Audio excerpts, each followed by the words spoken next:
some luck. I don't think he's. What's going on, guys? Welcome back to my channel, and today we're going to be talking about tips and tricks for beginners in the game Valorant. Valorant is a new game that recently just came out with their beta, and they also just recently released ranked. We are on the grind to get the whole Valorant rank, and that is the best rank in the game, in case you didn't know. So before we start the video, I'd like to just say thank you for watching, and also please leave a like, subscribe, and leave a comment on what you think about the video, and let's get into it. Okay, so the first thing we want to talk about is going to be entry kills. Pretty much entry kills is going to be the very first kill of the game.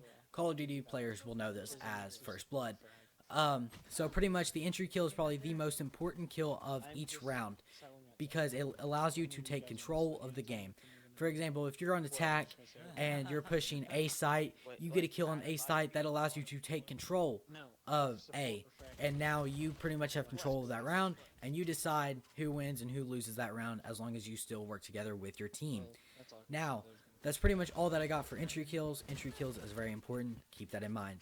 Now, next thing I want to talk about is rotation. So what exactly is rotation? It is in every competitive game, and pretty much all the term rotation means is going to be your route that you're going to take to get from point A to point B. So pretty much if you're trying to attack a site, then you're going to have a route that you're going to get from your spawn to a site to allow you to plant the spike. However, sometimes you got to make rotations in the middle of a round. So for example, if you're attacking A and the defenders get the entry kill, then if they get the first kill of the round, then you're going to probably want to rotate from A back to your spawn and over to B so you can plant. That's probably going to be the best thing that you can possibly do in those situations. Next thing I want to talk about is crosshair placement. Pretty much crosshair placement is exactly what it sounds like. Obviously, it's just where you place your crosshairs at. Now, you're always going to want to place your crosshairs where the enemy's head would be. For example, if the enemy is going to peek out of a corner, you're going to want to have those crosshairs to where all you have to do now is just press the shoot button. You're not even going to need to aim in or anything.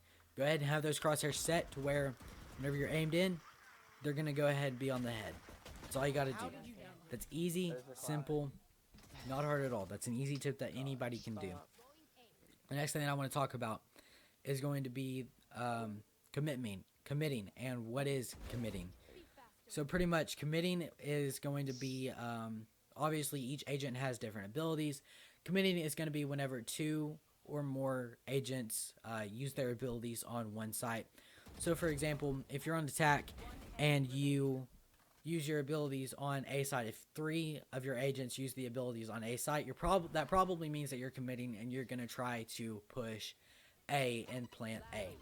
However, there are also times where you can fake commit. For example, if you want to have three people go ahead and sit on B while two people use their abilities on A and see what they can get, once those people use their abilities, now you got the people that's watching B rotating over to A, and now you have an easy plant on B.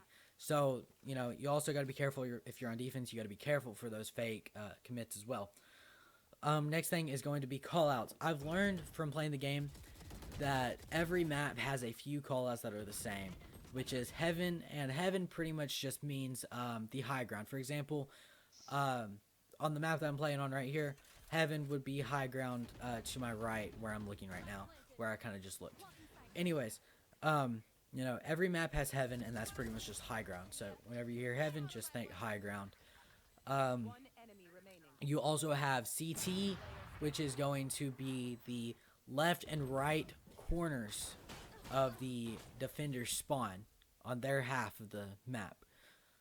The next call out is going to be elbow, which is going to once again be left or right, not corners, but left or right sides of the map. And then obviously you have A site, B site, and sometimes C site. Then you have attacker spawn and defender spawn. And then you have mid, garage, and some have like sewers. Another map has teleporters. pretty much you just gotta learn the callouts for each map. You know, get it down with your teammates. A lot of the plays is going to be similar. So if you can practice on one map and get those callouts down, then you're gonna be able to get the other callouts down on the other maps just as well.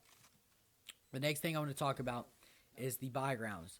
Buy rounds is probably one of the most important things in the game.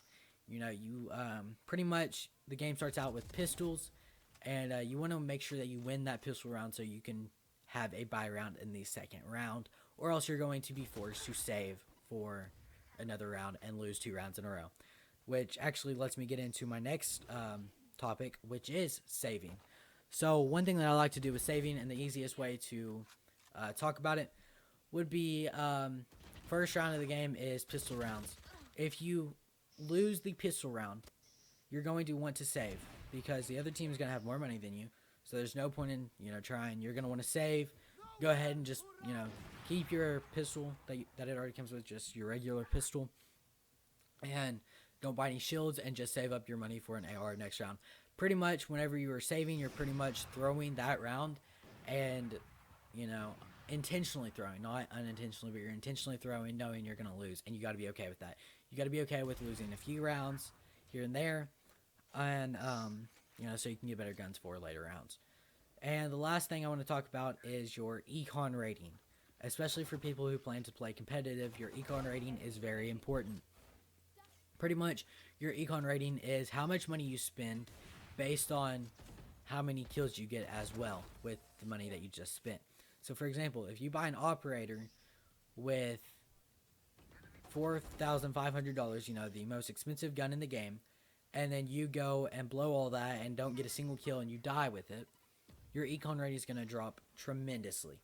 One of the tips that I like to give is usually I like to not really buy operators in ranked because it will hurt my econ rating more than dying with a phantom or a vandal. So you want to make sure that you're saving. You want to make sure that you're keeping your money up there, keeping your kills up there as well to help your econ rating. And I know I said that's the last thing that I want to talk about, but actually the final thing that I will talk about is going to be how wins and losses affect your rank. So pretty much, wins and losses, yes, losses, you never want to get those for your rank. But also, you don't want to win 11, or you don't want to win 13 to 12 or 13 to 11 in your rank games. You want to win as many rounds as you can while keeping the defending team losing as much as they can, because that will help your rank. For example, if you win a game 13 to 12, you're not going to rank up as much as a game that you win 13 to 3. 13 to 3, you can rank up as much as 3 different divisions. You can go from Iron 3 to Bronze 3. Easy, just like that. That's pretty much all I got for the video, guys. Thank you for watching. Like I said at the beginning, make sure to like and subscribe. Leave a comment down in the comment section below on what you want to see next. And thank you for watching. I hope you all have a great day, and stay tuned for the next. Thank you. Got no keys, tell them my clothes no starch, please. Soon as I nut, you can go leave. Got M's in the